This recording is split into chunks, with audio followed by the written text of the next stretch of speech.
Hey guys, today we're learning about war in the Pacific. So World War II takes place in two different places. Some people call them two different fronts, some people call them two different theaters, but overall we're learning not about the war in Europe with Hitler, but about the war in the Pacific with some islands. So today we're going to take some notes. Please make sure you're writing what you see, you're silent and respectful. Thank you so much. First off, who is involved in this war in the Pacific? Well, you have the U.S. versus Japan.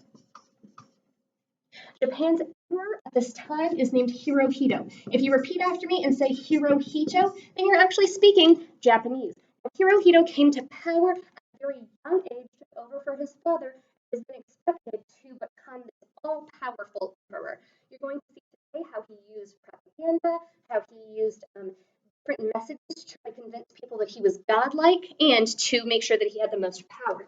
Now, overall, when did the war in the Pacific take place? Well, it took place around the same time that the battles were going on in Europe, but Hitler started invading places in 1939, whereas Hirohito first attacked in 1941. However, the war actually ends because Hirohito and Japan surrenders in 1949. So they are actually the last country in the Axis powers to resign. Now, where is this taking place? What do I mean when I say Pacific? Well, I'm actually talking about islands between the state of California and the country of Japan. So we're talking about in the Pacific Ocean. We're talking about some islands, most famously Hawaii is really going to come into play. Now, how does this fighting happen? Well, we're going to see that there's some technology that's created, such as the atomic bomb that is used. But before the technology of the atomic bomb, we actually have a strategy that's created called island hopping. And with island hopping, the U.S. was trying to hop from one island, take control of it, hop to the next, take control of it, hop even further, and try to get closer and closer to Japan. Overall, using the strategy of island hopping to get more control over the islands in the Pacific to stop Japan from building a Pacific island empire. Okay? Now, what happens? I'm so glad you asked. Well, first off, Japan was negotiating peace talks in the U.S. with the U.S. during World War II. So, Japan talks about peace. But at the same time, while they're talking about peace, they're actually planning a strategic attack on Pearl Harbor, Hawaii. So, Japan does a surprise attack on the U.S. at Pearl Harbor, Hawaii.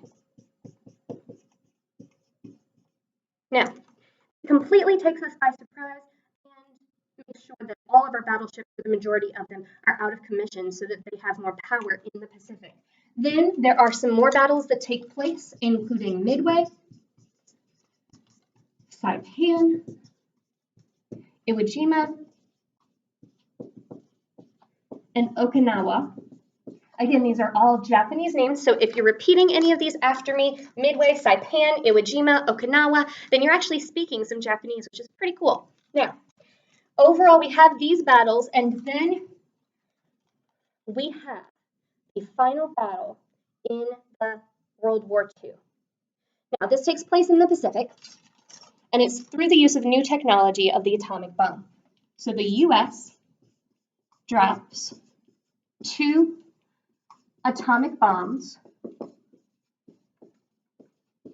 on Japan in 2 different cities, Hiroshima and Nagasaki.